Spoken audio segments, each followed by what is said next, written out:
Dear Popoy at Asmin, Hindi naman tagilid eh. itago niyo ko sa pangalang Monica Stacy. Isa akong mamamayan ng Barangay Loma. Popoy at Asmin, isang araw may nakilala akong isang matimpunong lalaki.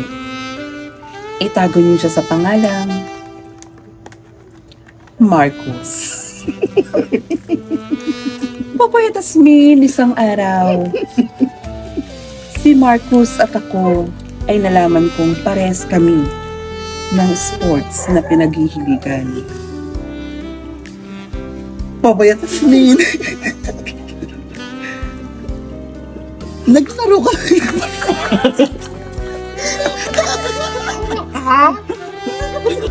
Popoy at Asmin, pasensya na po at ako ay natawa.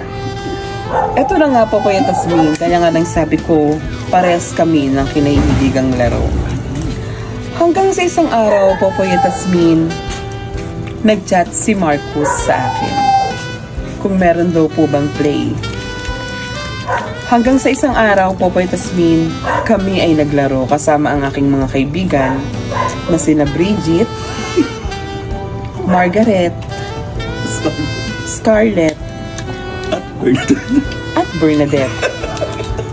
At doon nga po naumpisa na uso ang kantang Bernadette, Bernadette, Dance Floor, Dance Floor.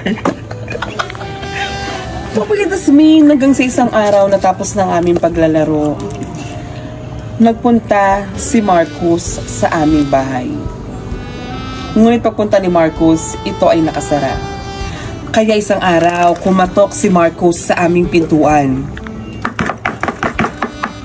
Tao po. Tao po. Monica, andyan ka ba? At sumagot si Monica. Sino yan? Monica, ako to, si Marcos. Sige, tara, pasok. At binuksan ni Monica ang pinto. Walang langis ang basagra.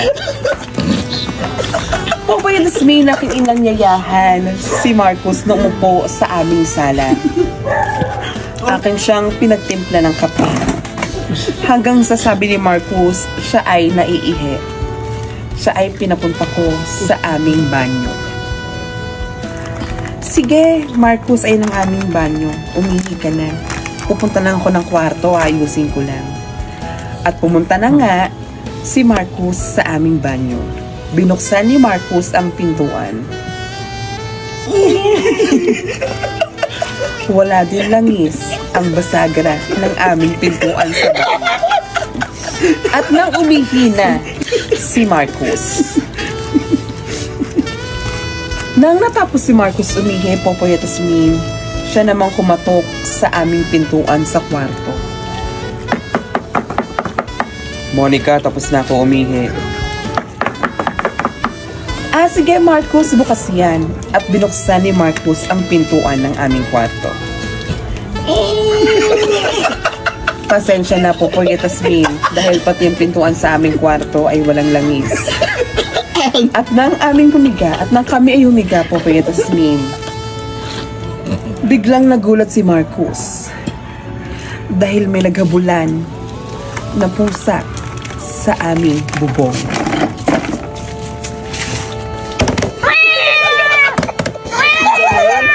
Ang galing!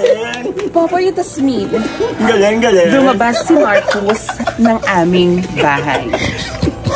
At binugaw niya ang mga pusa sa aming bubong.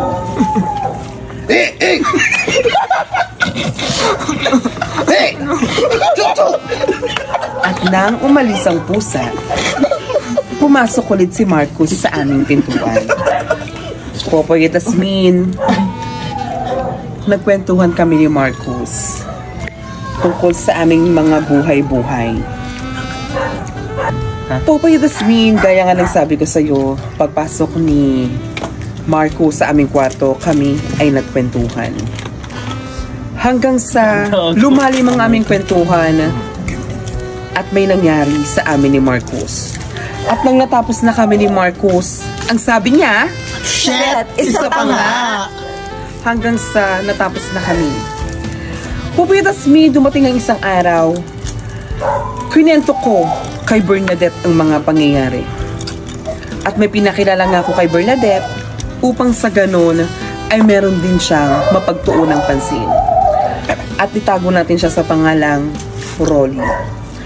Pupitas me, ako si Monica Stacy, si Marcus, si Bernadette at si Rolly ay nagkayayaang lumabas. Hanggang sa kumain kami sa isang kainan na alam kong maituturing kong napakasayang alaala para sa amin. O gunanak, ikat mo na doon. Ayan po, Monica Stacy, maraming salamat sa iyong liham. Napakaganda ng iyong kwento. Sa ating mga manonood at makikinig, abangan po natin ang part 2 ng kwento ni Monica Stacy at ng kanyang mga kaibigan. At dahil dyan, Monica Stacy, eto ang awitin para sa iyo. Magandang gabi.